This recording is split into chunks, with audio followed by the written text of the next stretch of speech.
Are you out there? Come in. It works. And this time I'm Man, not oh on man. those other headphones. So that was I was listening to. I was like, wow, that was echoey. So you When? guys Last can week? yeah, but we're Well, good not now. this week. Not Not this this week. week. We're We tip sound like top we're in a shape. professional studio. That's right. Um, yeah, we're kind of shorter on time today. So I want to respect your time. So Well, let's I just dive got in. I got somebody coming in, so we'll go until I literally get like dragged away. Perfect. If So you who guys knows? see the headphones ripped off of Spencer's head and he disappears, just don't panic. It's okay. What do you want to talk about today? Yeah, we were talking about that, and I was thinking about this concept, and I think this is maybe like where I was, and I struggle with this still, of actually like intentionally biasing your programming, like Hmm. really doing it on purpose, because I think, and I still have this weird uh, side to me that feels like I'm sort of like going against the grain if I do that, or I'm doing something wrong, or I'm going to miss out on this general physical preparedness thing. And I'm not going to be the jack of all trades and the master of none. And I'm not going to be well versed across all 10 general physical skills. And I could get exposed at the hopper. You know what I mean? Like, I sort of feel this obligation to be this, fitness ninja that can do anything at any time.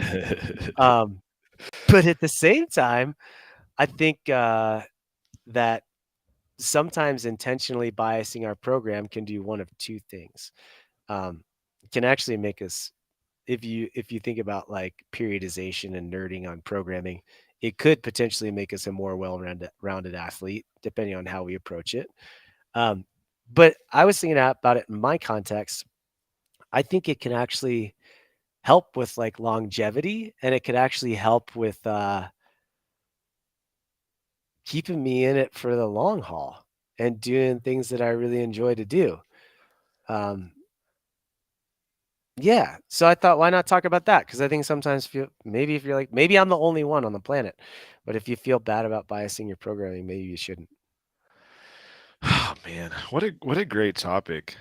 And man, can I respond to what you just said? Because Please, there's some please stuff do. that before we get into the nitty gritty, and maybe even you know coming up with the definition of what we mean by bias, because I think that can often get Yeah, um, a little confusing.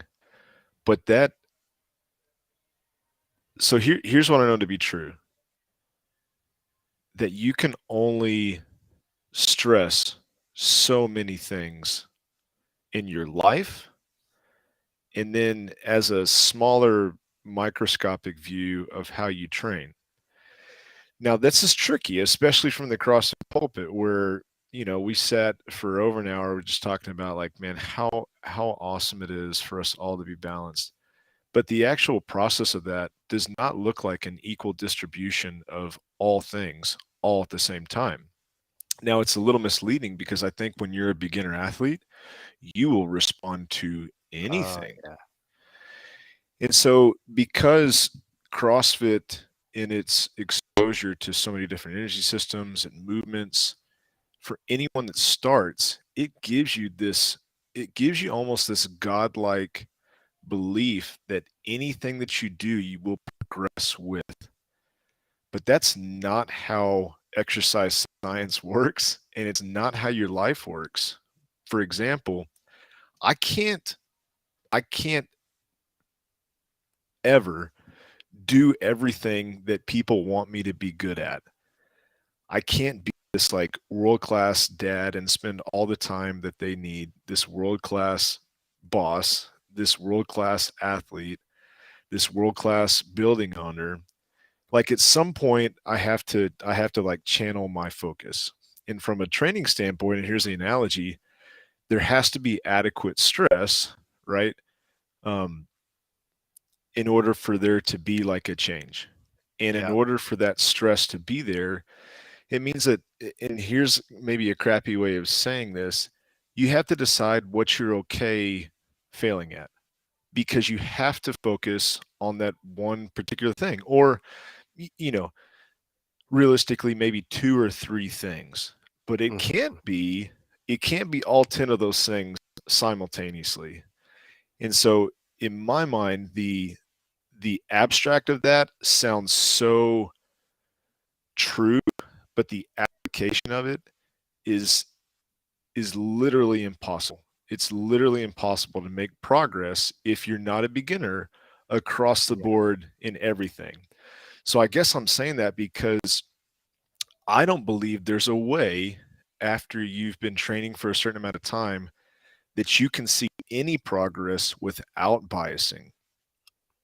Yeah, I I agree. don't think it actually exists. Yeah. So I'm 100% with you that it's an inevitability that in order for you to Yeah. decide what you want, it's like you have to decide, okay, I'm going to be okay with this thing not being as good as it possibly can. And then that's the song and dance. It's like you just cyclically go from one thing to one thing to one thing. And that's that analogy we used long ago, where it's like you have all these test tubes and you're, so the lie is that you have test tubes and you're pouring liquid into all 10 of them. But in reality, it's like, no, you're just pouring a little capacity in each one. But Yeah. that means that when you're pouring one into here, nothing's happening over here. Yeah. That's at least what I believe.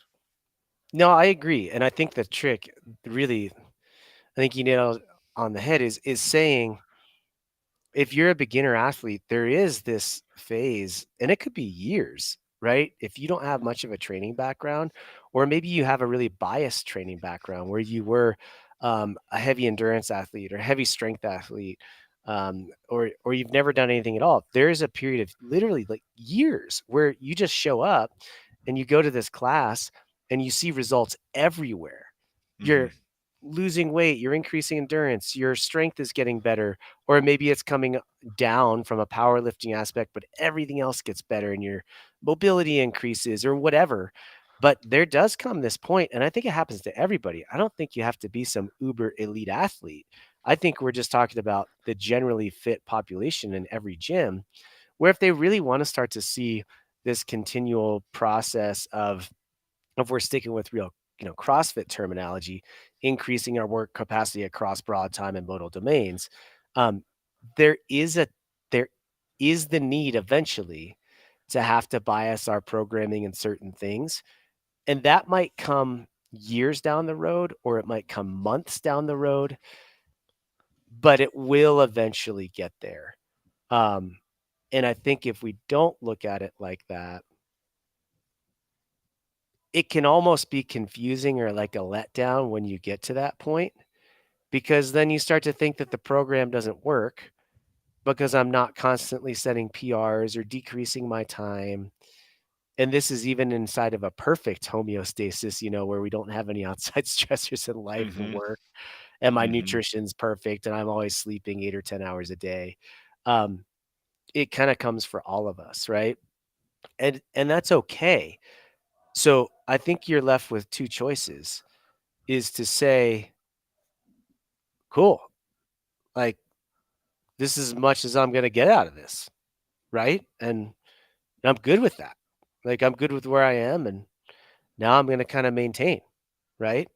Um, or we can say, hey, if there are areas that motivate me, and this is kind of where my head goes, that motivate me to continue to train and help me see progress, then I'll start to spend a little bit more time doing that. And that could be the Olympic lifting class, it could be the endurance jam. Um, and I think it's one of those two choices that you eventually get to that crossroads in your training journey. Yeah.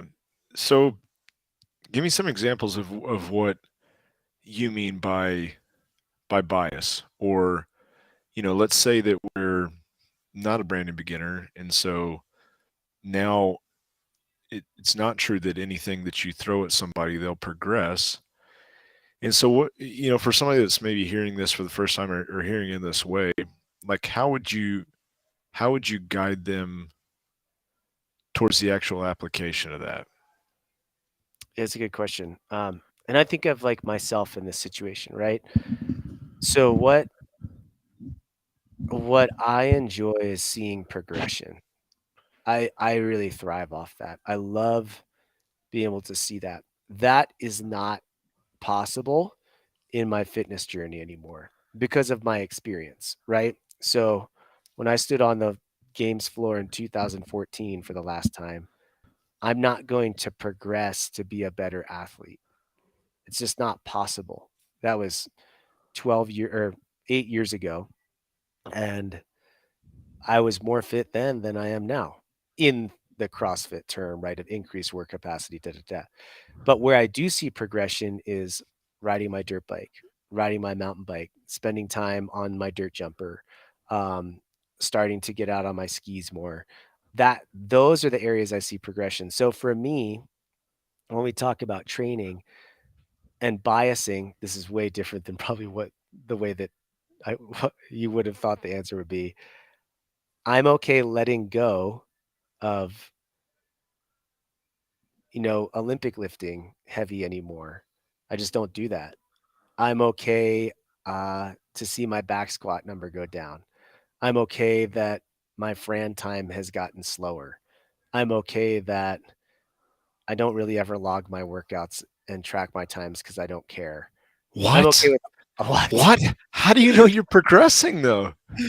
I know, and I'm okay with all that because it allows me to do things outside of the gym that actually, like, maybe make me healthier in general. So that's my experience and my answer today. Now, having said that, like, within the context of what people might be listening and thinking, "Well, how might I bias it?" is I really like to help people understand that there is 100%, and I don't think this is something that anybody can argue at this point anymore, 100% value, undisputed to you having a large base of general physical preparedness applied toward any activity. And I do think the better at some point that is, the better you will perform at anything else. So let's just say you've got a client in the gym that's interested about running a marathon. Cool. Let me help you do that. Here's how we're going to bias your programming. It might mean you're in the gym doing CrossFit only 3 days a week, and the other 3 days we're going to have you running. We're never going to let go of that GPP because we know how important it is, but it's okay that you're not at this peak level there. That might come down a little bit while your endurance comes up, right? And then maybe after they run the marathon, they're like, you know what, man, that was cool, but I really have my eye on like this sprint, this sprint triathlon or this powerlifting meet, or I mean, fill in the blank, right? And Mhm. so then we can say, okay, cool. Well, let's hang on to our GPP here and slant your programming a bit to go over there. And what I think that does is it gives people the ability to get creative, never letting go of general physical preparedness, but just spending more time doing things that maybe interest them more. That's a Yeah. long answer. No, I mean, it's so good. There's some really good nuggets in there. And, I feel like my brain works well when you give it some constraints or you try to come up with some type of framework that makes sense. And this is just an idea that I thought of as I was listening to you, but maybe a good way to distinguish is what is it that you want to train for? And is that some component of, let's just call it GPP or exercise that you want to be good at? Or is there something that you want exercise to support you with? And so that would be sport, that would be something outside of there. I really love it, and I think you're the same way. I really love it when people have an answer outside of the gym. It's not because I want them to compete in a sport, just because honestly, it takes the pressure off of the particular exercise choice and the particular things that we do, because you and I both know that they're correlates, but they're not cause and effect. So, for example, if you want to be better at downhill skiing, I know there's a number of things that we can choose to do that would lend itself well for you to be better at that. But if you told me that you really wanted to get your back squat up, I know that unfortunately we have to back squat, and there's not a whole lot of wiggle room around that. So Yeah. I think that's a good distinction. And um, there's probably That's what's so cool is like with both of those, like whether you decide it, like there's still a lot of ways to do this. So if somebody's listening to this and be like, "Hey, just tell me exactly how to bias," it's like, well, we can't because that doesn't exist. Like there's lots of methods in order to do this, but I think there's like some general concepts around that. Biasing doesn't mean, and this is one of the things you said, that there's a wholesale elimination of something. Yeah. A marathon runner still needs to be strong, uh, to ride your bike. Like you still need um, anaerobic training, but the volume of that and the frequency of that is what I would look to start to manipulate just a little bit. Not, hey, we're focused on this, and so I'm going to let this get down to absolute zero. It's like I'm going to just try to maintain this as I focus the stress on these one or two very.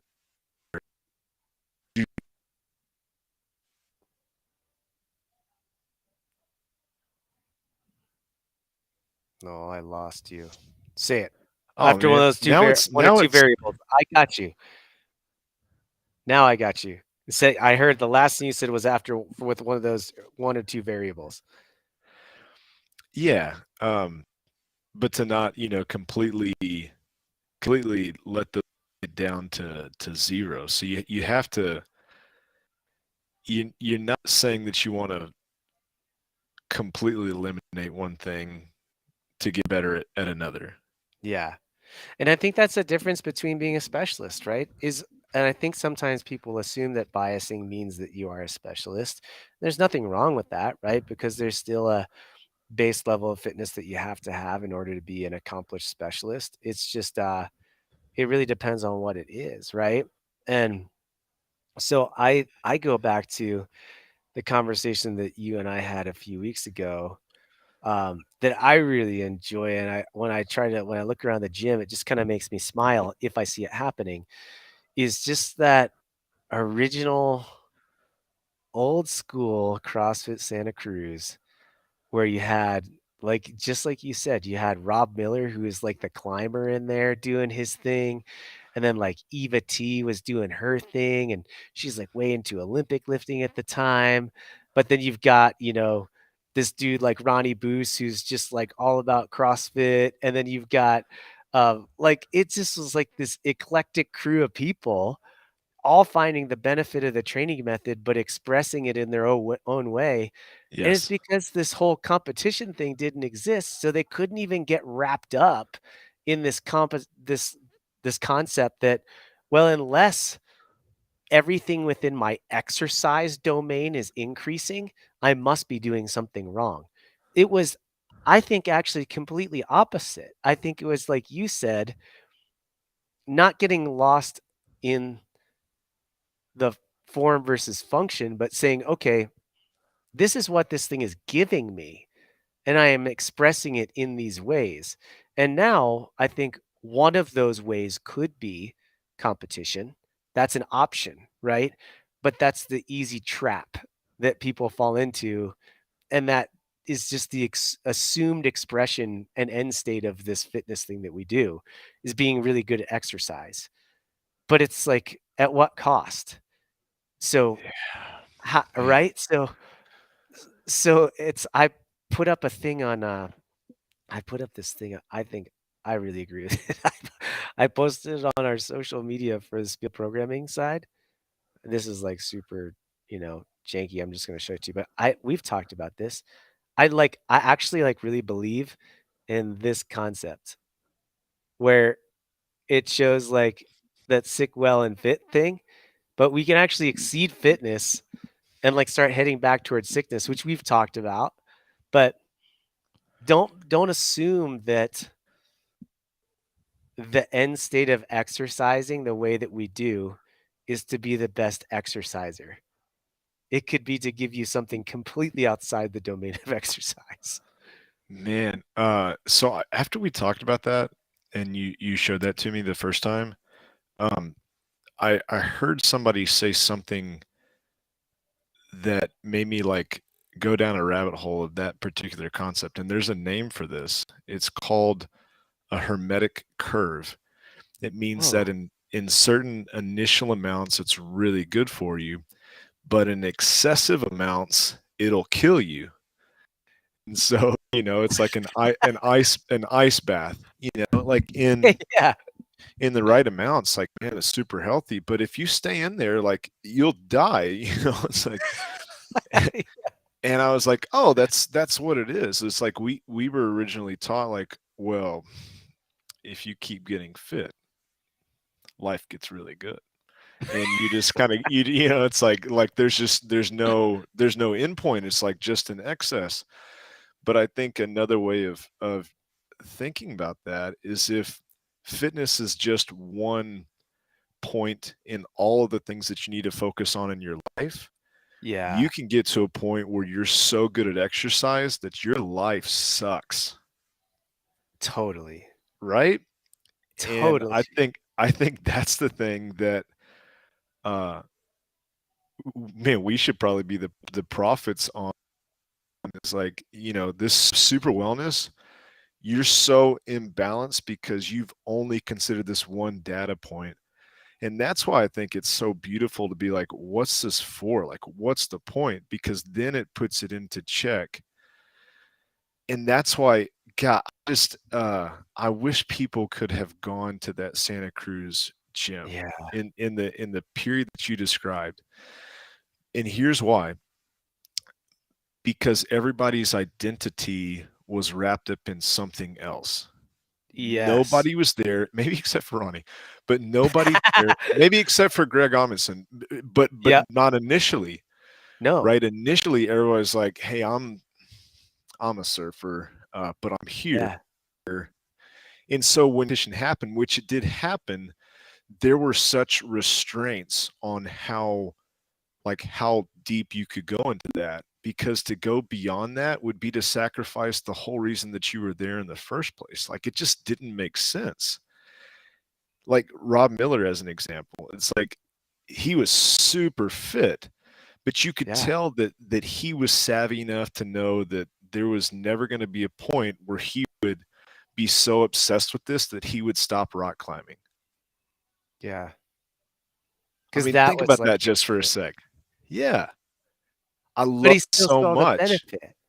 Right, right. Oh, And I man. wonder, oh, God, it's so, I mean, like, that right there that's what needs to be preserved, is like that spirit. Yeah.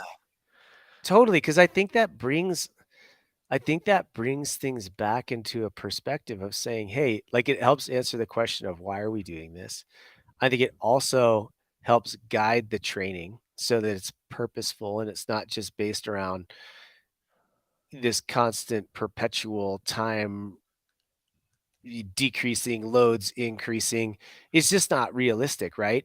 And I think we've just and not to anybody's fault, right? It's sort of just evolved into this thing.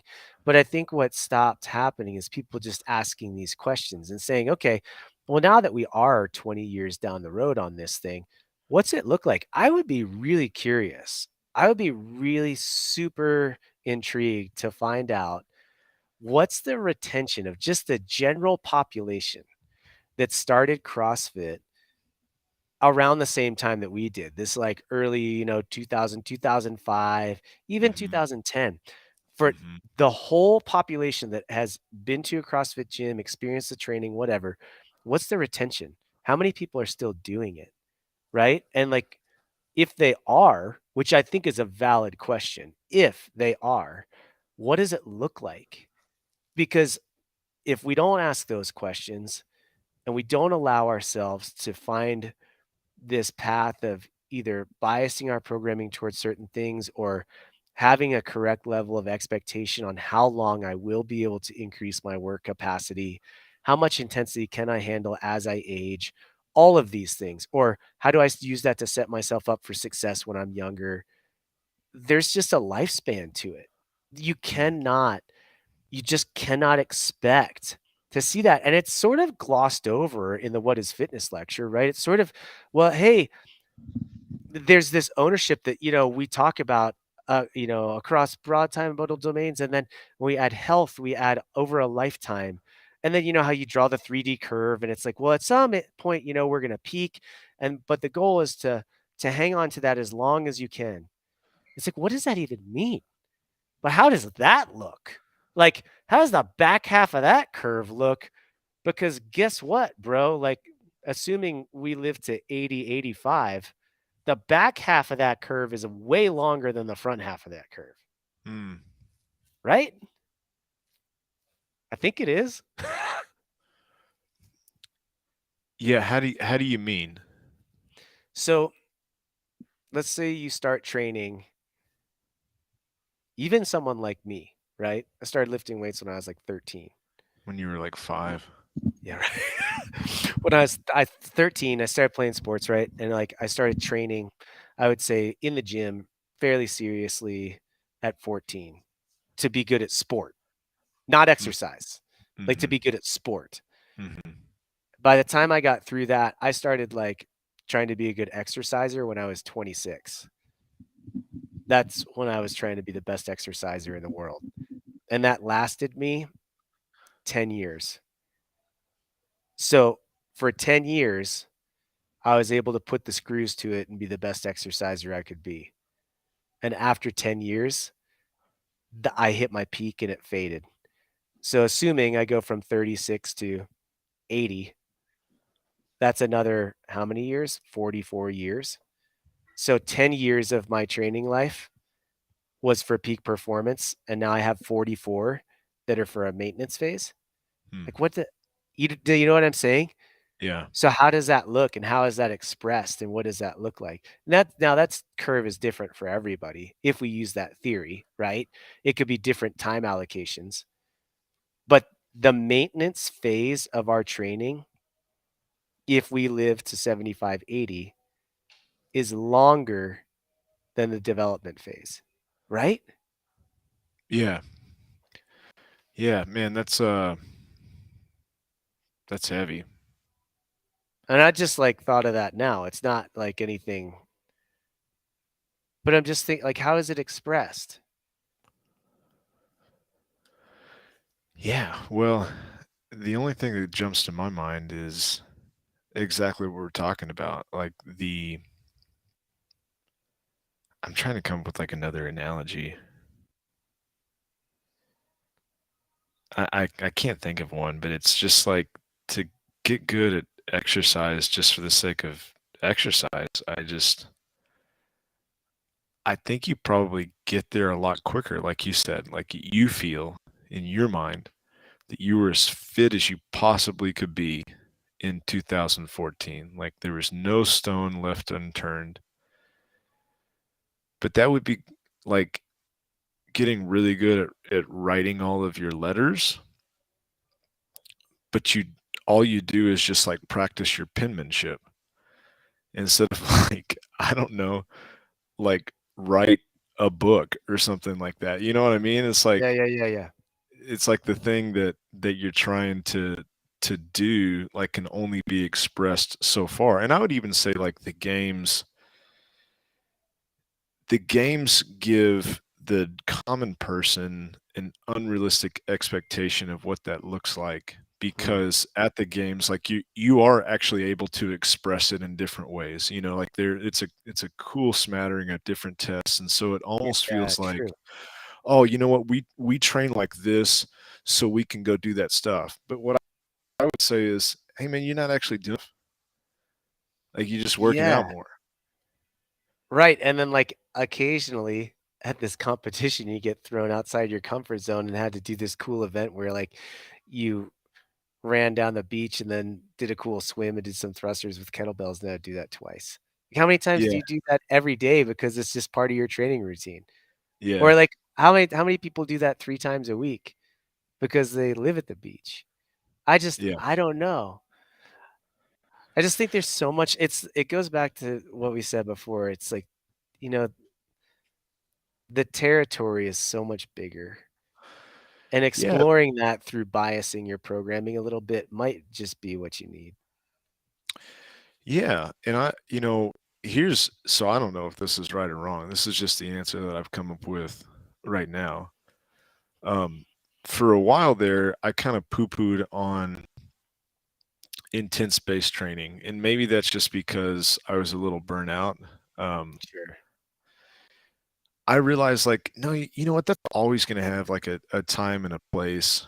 I think what I was critical of is like letting that be the only way that you try to progress. You know, it's like Yeah. just increasing the intensity versus increasing the volume or changing the exercise or changing the frequency and manipulating the rest. We're talking about like in the gym, but in a much broader picture of what I think we're talking about, where it's like the gym is just one aspect of your life so that you can go out and have these enriching experiences with which you use your fitness. I feel like you found more enjoyment post games because there's all these things that you're doing that do have skill attached to them, and skill that's rivals the complexity of an Olympic lift, and it's not just linear in one plane of motion. It's three-dimensional, and there's a lot that goes into it. And so I think something,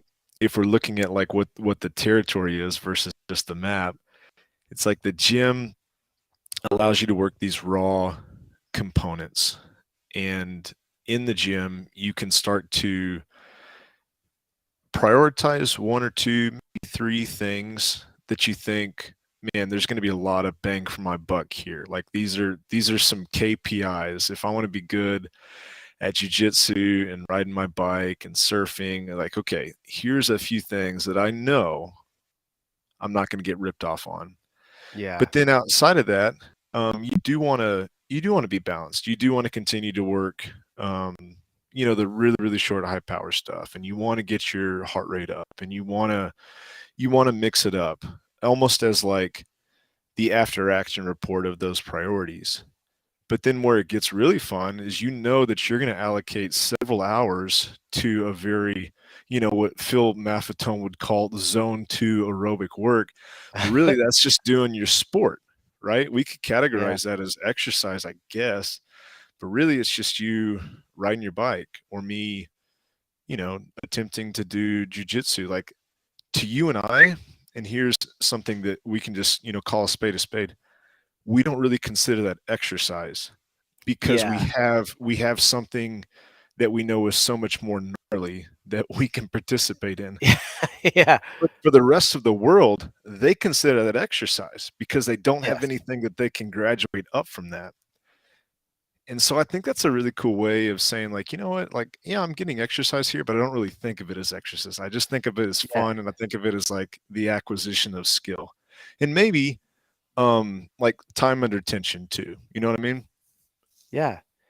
No, yeah, it's funny That was how a you long monologue. I don't know if that made sense or not, No, but I think it's like it's a really good point because I have the same mentality too, where it's like I don't look at any of that stuff as exercise.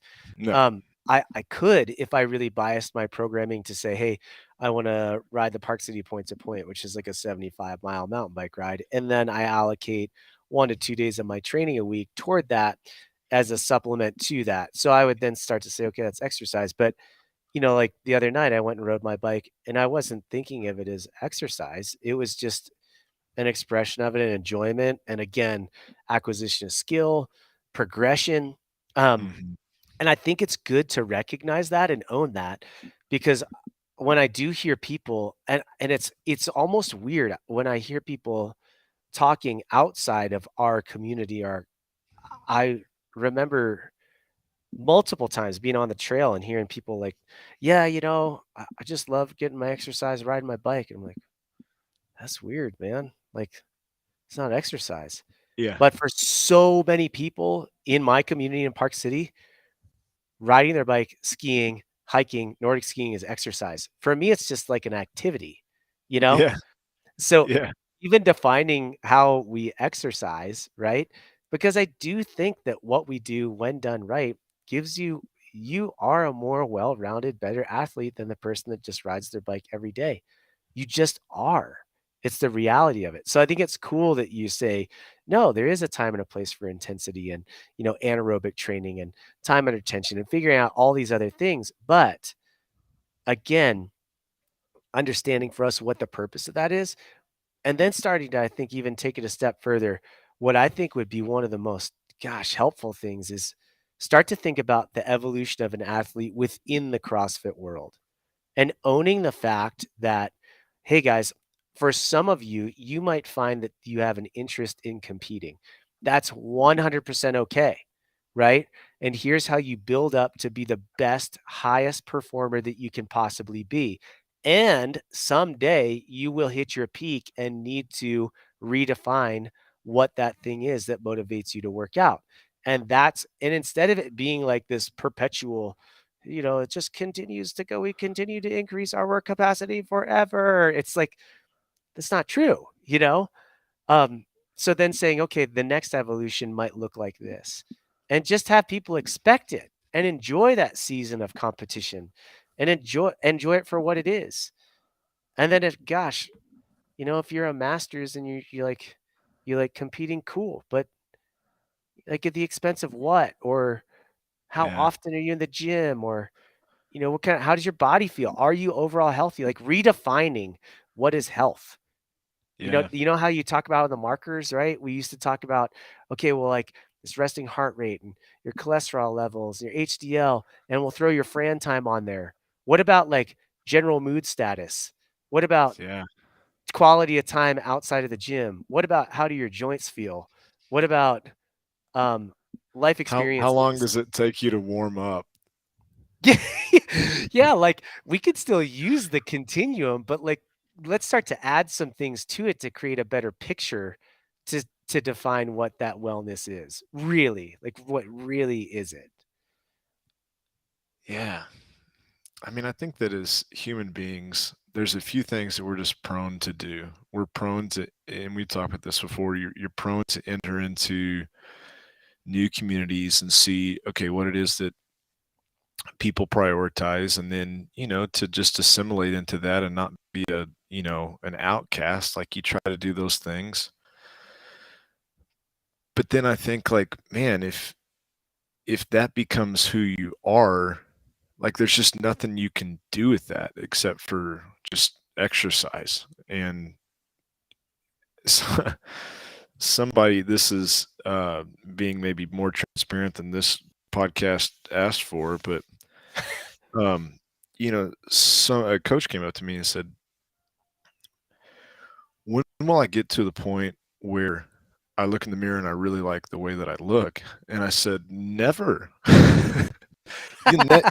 You'll never arrive where you think like, "Oh, I couldn't just try a little bit harder here," or, "Oh, I couldn't just done a little bit better here," or maybe, so it's like this. I guess the point of me saying that is this pursuit of perfection is a dangling carrot that you'll never be able to taste. And so with fitness, like, just make it good enough. And I think that's why maybe we struggle with this. And I'm a part of the fold here. I'm not an exemption, but Yeah, in everything that I do, it's like and I think that's why this is a case for having something outside of that that you can strive towards, because it's hard to be really happy when there's nothing to use something for. that's a great point, yeah. It's hard to That's be really yeah. great or happy with your handwriting if all you do is just like practice your letters. I imagine it's like, man, you're supposed to use that for creating something like beautiful that makes a difference in somebody's life. And I mean, I think that's kind of what exercise is supposed to be about. Yeah, Uh, right? I think. Yeah, I agree, man. I agree, and I thought about this too, and this might I thought it like, maybe I'm wrong, right? 'Cause I thought about this the other day in that, like, Louis Simmons just passed away, right? Yeah. Yeah. And I thought to myself, that guy